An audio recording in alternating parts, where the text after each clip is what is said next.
안녕하십니까. 오늘은 벡터의 뜻에 대해서 한번 알아보도록 하겠습니다. 오늘 시간에 이야기하는 것들은 대부분이 아니라 100% 새롭게 정의를 하는 것이기 때문에 미안한 말이지만 다 외워야 됩니다. 그래서 그냥 외우기 그러니까 좀 이해를 해가면서 외우도록 하겠습니다. 자, 벡터라는 게 새롭게 나왔는데요. 결국에는 우리가 이 벡터를 뭐하고 좀 비교하면 되느냐 하면 숫자하고 비교하면 되는 것입니다.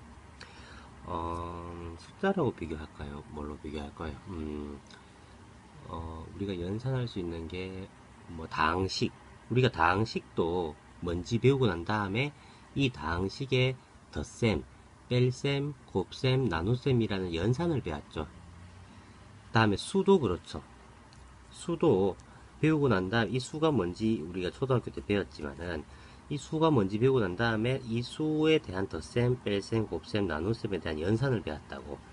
마찬가지로 다항식을 배우고 이 다항식에 대한 덧셈, 뺄셈, 곱셈, 나눗셈에 대한 연산을 배웠습니다. 그래서 이런 것처럼 어떻게 새롭게 정의를 한 다음에 그 얘네들을 가지고 또 연산하는 것들을 배워서 또 그 다음에 어떤 수학적인 개념을 확장하는 그런 것들을 지금 하는 작업인데요. 그래서 이렇게 수하고 다항식처럼 어떤 새로운 개념을 배우는 거예요. 그래서 이 벡터를 배우고 난 다음에 마찬가지로 이 벡터의 덧셈, 뺄셈, 곱셈, 나눗셈에 대해서 이제 알아볼 건데, 결과론적으로 얘기하면 벡터는 덧셈, 뺄셈밖에 없고 이 곱셈, 나눗셈은 연산이 정의가 되지 않아요. 그래서 얘네들이 정의는 되지 않지만 어떤 새로운 연산, 내적이라는 연산이 있는데 그 연산에 대해서는 어떻게 벡터를 정의할 수 있게끔 나오게 됩니다. 대학교 과정에서는 이렇게 외적이라는 것도 나오게 되고요. 어쨌든 간에 새로운 어떤 대상을 배우고 거기에 대한 연산을 배운다라고 오늘 받아들이면 되겠습니다. 그래서 이 벡터를 배워야만 나중에 어떤 것들에 대해서 유용하게 쓸 수 있냐면은 우리가 운동을 배울 때, 운동에 대한 연구를 할 때 이 벡터들이 많이 이용이 된다. 사실은 벡터가 처음에 받아들이기에는 매우 어렵겠지만은 나중에 이게 익숙해져야 되는 거예요, 수보다. 그래야 대학교 과정에서 교수님들이 하는 말씀을 잘 이해할 수가 있을 겁니다. 자, 한번 봅시다. 뭔지. 정의입니다. 외우세요. 크기와 방향을 함께 갖는 양을 벡터라고 합니다. 크기만 갖는 걸 스칼라라고 그래요. 물리 시간에 배웠죠. 그래서 이 벡터의 종류는 어떤 게 있냐면은 바람의 상태, 우리가 어느 방향에서 불어오고 얼마만큼 불어오는지, 힘, 어느 방향에서 얼마만큼 힘이 센지 이런 것들, 속도가 속도 모두 다 얘네들은 벡터다라는 것을 알 수 있습니다. 어떻게 표기할 거냐면은 반직선으로 표기할 거예요. 그래서 시작하는 점을 시점, 처음 시자죠. 마지막 점을 종점, 마칠 종자죠. 그래서 이렇게 표시하는데 요 선분의 길이를 우리는 절대값으로 표시를 하며 반직선이니까 이렇게 표기하고 이 선분의 길이를 우리는 벡터 AB의 크기라고 이렇게 정의를 할 겁니다. 아시겠죠? 그래서 얘네들을 좀 풀어서 설명을 하면은 점 A에서 점 B로 향하는 방향과 크기가 주어진 선분 AB를 이야기를 하고 이 선분 AB를 우리는 벡터 AB라고 얘기하고 걔네들을 요렇게 쓰기로 약속을 하는 겁니다. 아시겠죠? 그 다음에 벡터를 한 문자로도 표기가 가능한데 우리 아까 전에는 시점, 종점 이렇게 두 개를 썼죠. 근데 이렇게 소문자로도 소문자로 한 문자로 쓰기도 가능하다. 세 번째, 크기가 1인 벡터가 있죠. 요거를 이제 자로 재면 한 5cm 정도 될 건데 크기가 1인 벡터는 이 벡터는 요 방향도 가지고 크기도 가진다 그랬죠. 벡터는. 그래서 이 벡터의 크기로 나눠줘 버리면 어떻게 됩니까? 요 벡터가 5인데 5로 나눠주면은 당연히 벡터의 크기는 1 되겠죠. 이해됩니까? 그래서 크기가 1인 벡터를 우리는 단위 벡터라 얘기하고 그걸 어떻게 표시할 거냐면은 원래 벡터가 이렇게 있죠. 원래 벡터를 요렇게 했을 때 원래 벡터의 자신의 크기로 나눠져 버리면은 요 벡터의 크기 그럼 절대값 취하겠죠. 요렇게.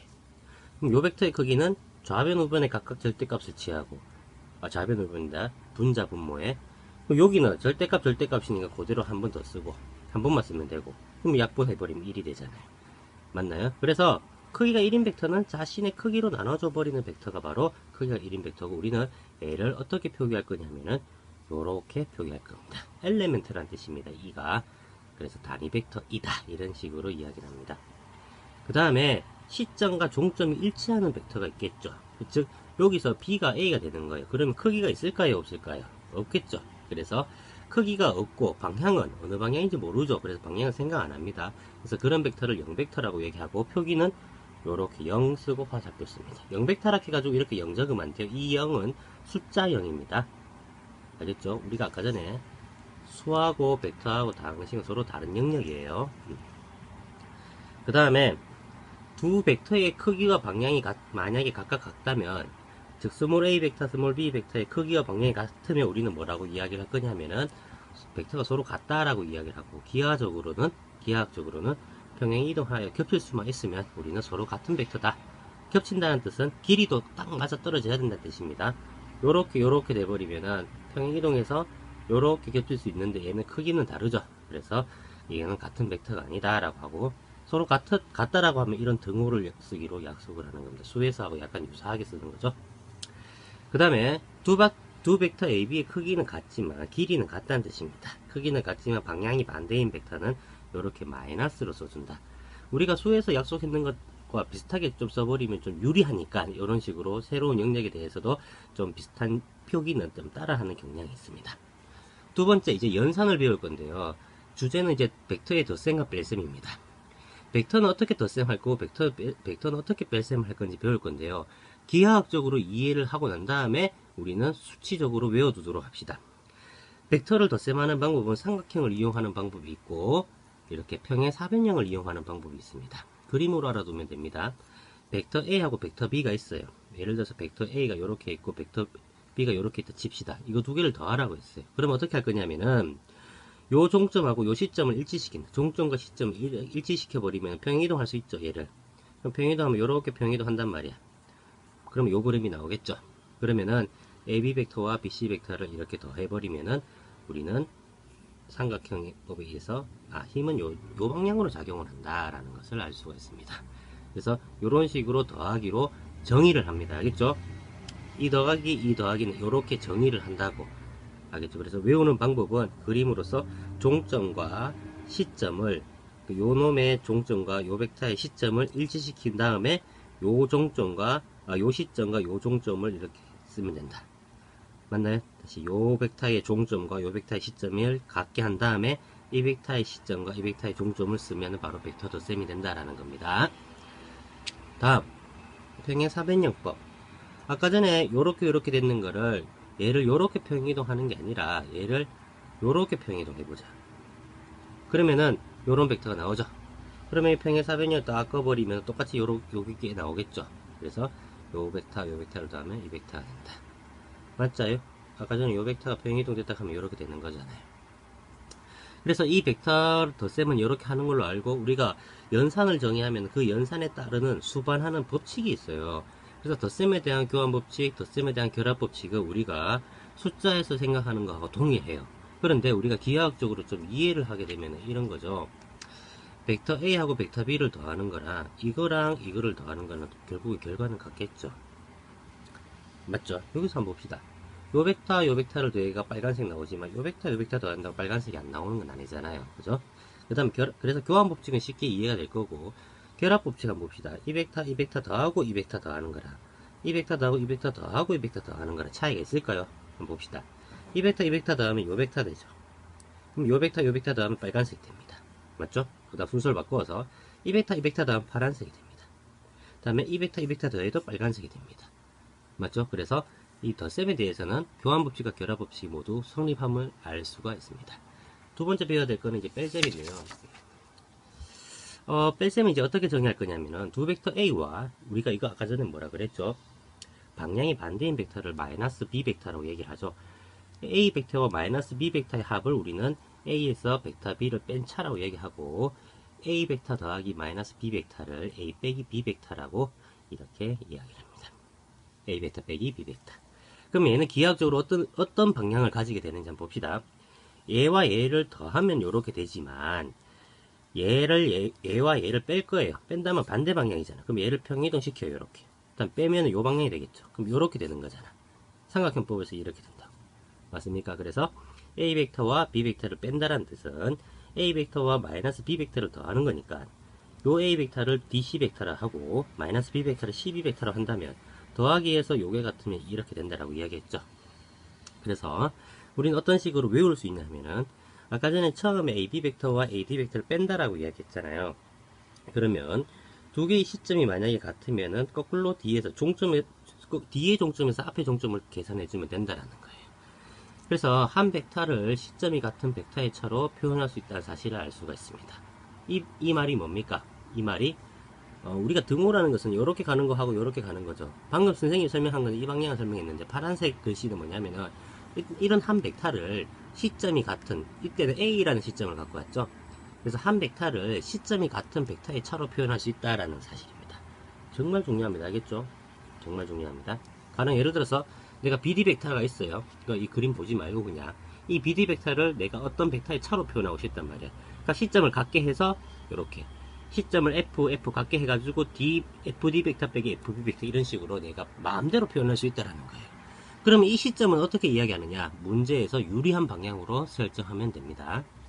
세 번째 마지막입니다. 벡터의 실수배. 실수배는 스칼라배라고 얘기했는데 결국에는 이 실수배는 확대 축소만 생각한다는 거예요. 길이. 방향은 변하지 않고. 근데 이 방향이 변하지 않는다는 뜻은 뭐 이렇게 몇 도 기울어지는 게 아니라 방향은 그대로거나 반대. 요거 둘 말고는 없어요. 방향은 그대로거나 반대. 왜냐 반대는 마이너스 1배 하면 되잖아요. 그래서 어떤 벡터가 있으면은 내가 이 벡터의 3배, 스칼라배 3배 해주면은 3배 길어지고 방향 같고 마이너스 3배 해버린 반대 방향이 마이너스 이렇게 길어진다는 뜻입니다. 알겠죠? 그래서 확대 축소에 관한 이야기지 만약 2분의 1배 해버리면 요거보다 이렇게 좀 작게 돼버리겠죠. 맞죠? 실수 K와 벡터 A에서 이제 정리를 한번 해봅시다. 이거는 이제 위에 내용을 위에 요 그림 내용을 정리를 한 건데, 만약에 스칼라배 하는 게 양수고 음수라 생각하면 양수는 뭐겠어요? 당연히 방향은 같지만 크기는 이만큼 증가하겠죠. 음수배면은 절대값만큼 증가하겠죠. 길이가. 그러나 방향은 반대다. 만약 K가 0이면 어떻게 될까요? 얘는 0벡터가 되지 0이 되지 않습니다. 알겠죠? 0이라 적으면 안 돼요. 만약에 A 벡터가 0벡터라고 한다면은 내가 몇 배를 해주더라도 0벡터가 되겠죠. 이때도 0이라 적으면 안 됩니다. 자, 벡터의 실수배에 대한 연산법칙은 결합법칙과 분배법칙이 있습니다. 맞죠? 내가 몇 배를 먼저 하는 거에 관계없다라는 거예요. 이렇게. 이해되겠습니까? 그 다음에 좀 중요한 게 뭐냐면은 사실 이런 것 아까 전에 설명했던 것은 다 개념이고 이 개념들은 우리가 뭐 4 더하기 2는 얼마냐 6이다 이런 거 안 나오잖아요. 항상 이런 연산을 이용해서 문제 푸는 게 활용되는 게 나오니까 이런 것들을 다 알고 있는 상태에서 요 단원에서는 요 두 개가 좀 제일 많이 나와요. 벡터의 평행이란 뜻은 어떤 거겠어요? 평행하다라고 한다는 뜻은 우리가 직선에서 평행하다라는 거 배웠죠. 이렇게. 그럼 이 두 선 평행한 거죠. 평행하다는 뜻은 요 직선을 요 직선하고 평행이동시키면 이렇게 겹칠 수 있다는 뜻이잖아요. 맞나요? 근데 이거는 크기는 서로 다르죠. 그러니까 결국에는 벡터로 이야기한다면 요 벡터가 있다 그러면 내가 얘를 몇 배 해가지고 요 벡터를 만들 수가 있다는 뜻입니다. 맞나요? 그래서 벡터가 평행하다는 뜻은 어떤 벡터가 어떤 벡터의 실수배가 된다는 사실을 알 수 있고 서로 다른 세 점 ABC가 한 직선 위에 있다. 그럼 기울기가 모두 같겠죠. 기울기가 모두 같다는 뜻은 평행하다는 뜻이겠죠. 그래서 AB 벡터와 AC 벡터가 서로 평행하다라고 얘기해도 되고 평행하다는 뜻은 실수배 해도 되고 그 다음에 3번이 가장 중요한데요. 2번에서 3번으로 되는 과정을 한번 유도를 해보세요. 힌트는 뭐냐 하면은 힌트는 요겁니다. 한 벡터를 시점이 같은 벡터의 차로 표현할 수 있다. 요걸 이용해서 2번에서 3번으로 가는 과정을 증명해 보세요. 힌트 시점을 O로 잡으면 되겠죠. 왜냐면 요거 3개 시점이 다 같잖아요. 그래서 요 3개는 항상 세트로 나오는 거니까 잘 알아두시고 관련된 문제들을 다 풀어오도록 하세요. 수고하셨습니다.